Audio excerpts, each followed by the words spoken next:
बोलिए सच्चिदानंद भगवान की।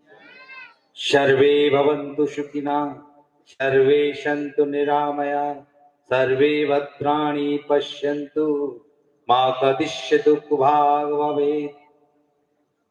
मंच पर उपस्थित सभी महापुरुष, सनातन धर्म के संवाहक और आज के इस कार्यक्रम की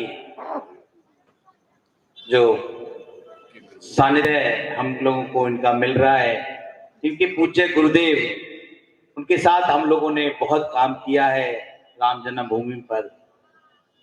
उनका स्वरूप तो बहुत ऐसे देखने में लगता था जैसे बहुत बाल रूप है, परंतु अंतःकरण में जो साधना थी, जो तप था, वो बहुत विराट था।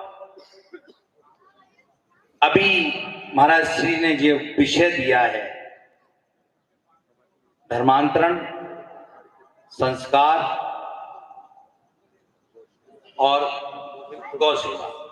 सबसे पहले हमें अपने अंतःकरण में ये जागृति पैदा करनी पड़ेगी कि हम कौन हैं। जब तक हम अपने आप को नहीं जानेंगे, तब तक हम सनातन को नहीं पहचान पाएंगे। अभी जो हम लोग देख रहे हैं, शिक्षा पर बहुत काम करने की आवश्यकता है। अभी लोगों का जो रुझान है वो हमारे गुरुकुल पद्धतियों से हट करके इंग्लिश पद्धति की तरफ ज्यादा है। उसका कारण क्या है? उसका कारण है कि जो विद्यार्थी हमारे गुरुकुल में पढ़ते हैं, जो संस्कृत का अध्ययन करते हैं, जो प्रथमा मध्यमा और शास्त्रीय आचार्य कर लेते हैं, उनको कोई नौकरी नहीं मिलती। इसके कारण वो इस परंपरा से हट रहे हैं। तो इस पे भी सुधार करने की आवश्यकता है।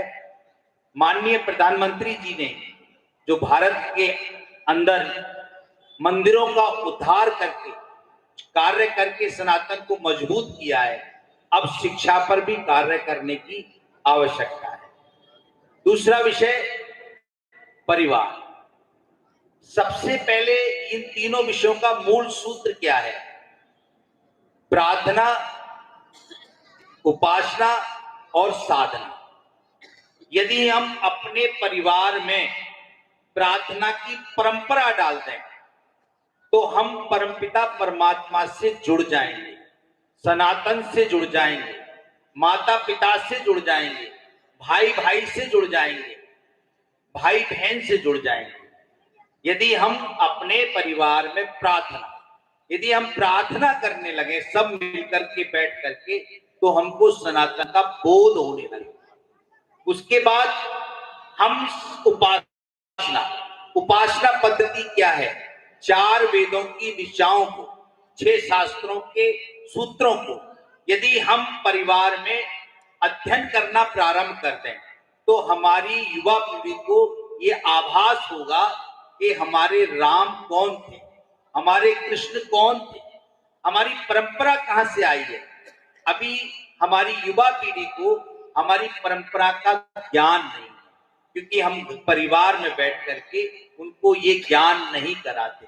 हम परिवार में बैठ करके उनको बताते हैं कि आपको पढ़ करके अमेरिका जाना है, आपको पढ़ करके इतने पैकेज पे काम करना है। कोई भी अपने परिवार में ये नहीं बताता कि तुमको पढ़ करके सनातन धर्म की परंपराओं का प्रचार करना। तो संयम, सेवा, साधना और समर्पण, यदि इन 4 भावों को लेकर के हम अपने परिवार में प्रार्थना और उपासना से अपनी युवा पीढ़ी को जोड़ देंगे, तो हमारी युवा पीढ़ी साधना युक्त हो जाएगी, साधना युक्त हो जाएगी। और जब साधना युक्त हो जाएगी तो विकार मुक्त हो जाएगी, और जब विकार मुक्त हो जाएगी तो हम जो हमारे अंदर सनातन जागृत है, ब्रह्मसूत्र कहता है अयम ब्रह्मास्मि, मैं ब्रह्म हूं, सर्वस्त्र ब्रह्म है। कैसे प्रमाण हो कि मैं ब्रह्म हूं? इसके लिए कथा प्रमाण देती है कि मैं ब्रह्म हूं। कथा प्रमाण देती है कि राम ब्रह्म थे, कथा प्रमाण देती है कि कृष्ण ब्रह्म थे। तो यही प्रमाण हमको अपने परिवार में देना पड़ेगा कि आप सनातनी हैं, सनातन धर्म की ये परंपरा है। सनातन माँ के प्रति विश्वास पैदा करता है, सनातन पिता के प्रति विश्वास पैदा करता है। सनातन ही मात्र एक ऐसा धर्म है जो परंपरागत सभी को जीवन जीने की कला सिखाता है। उससे हमको सबको जुड़ करके युवा पीढ़ी को इससे जोड़ना पड़ेगा, प्रार्थना से जोड़ना पड़ेगा। जैसा अभी पूज्य स्वामी जी दाती जी महाराज ने कहा नंदियों के लिए, तो मुझे बहुत प्रसन्नता है कि महाराज श्री ने बहुत बड़ी बात कही है, क्योंकि अगर नंदियों का संरक्षण हमने किया तो गौओं का संरक्षण अपने आप होगा, ये पक्की बात है।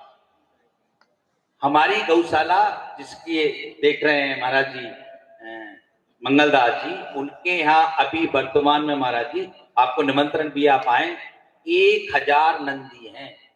1000 जब ज्यादा ही होंगे, इस वक्त वर्तमान में 1000 नंदी है और एक एक नंदी इतना ताकतवर है कि यदि आप देख लो तो आपको भय लगेगा कि ये नंदी है क्या है।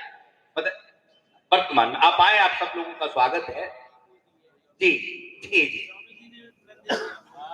तो मैं ये कहना चाहूंगा कि यदि हमें सनातन की रक्षा करनी है, यदि हमें गौओं की रक्षा करनी है, यदि हमें अपने धर्म को बचाना है, तो सबसे पहले हमें अपनी रक्षा करनी पड़ेगी। अपने अंतःकरण में उस चेतना को जागृत करके प्रार्थना से जुड़ना पड़ेगा, उपासना से जुड़ना पड़ेगा और साधना से जुड़ना पड़ेगा, तभी हम सनातन धर्म की रक्षा कर सकते हैं। विश्व हिंदू परिषद, आरएसएस, माननीय प्रधानमंत्री जी, इन सब ने मिलकर के जो कार्य किया है, इससे पहले हमारे संतों ने राम जन्मभूमि के लिए बहुत बलिदान दिए, उसके हम गवाह हैं।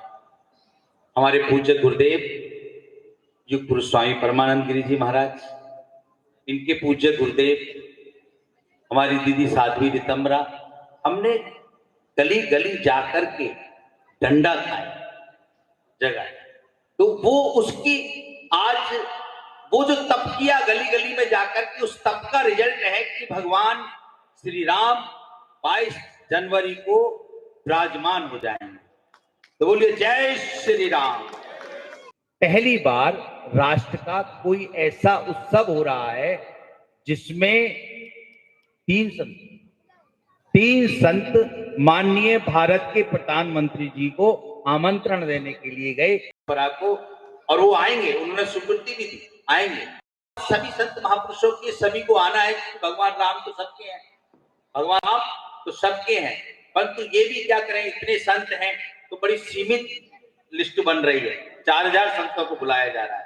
परंतु आप ये ना सोचें कि हमको नहीं बुलाया, आप ये सोचें कि जिस प्रकार 4 वेद हैं, 4 वेद में समस्त ज्ञान व्याप्त है, उसी प्रकार 4000 संतों में समस्त साधु समाज संन्यास की परंपरा वहां पर उपस्थित रहेगी। इतना मैं कह करके सभी महापुरुषों के चरणों में वंदन, और सभी को मैं ये कहूंगा कि सब अपने परिवार में संयम, सेवा, साधना और समर्पण, और साधना, उपासना और प्रार्थना, 3 चीज से जुड़ेंगे।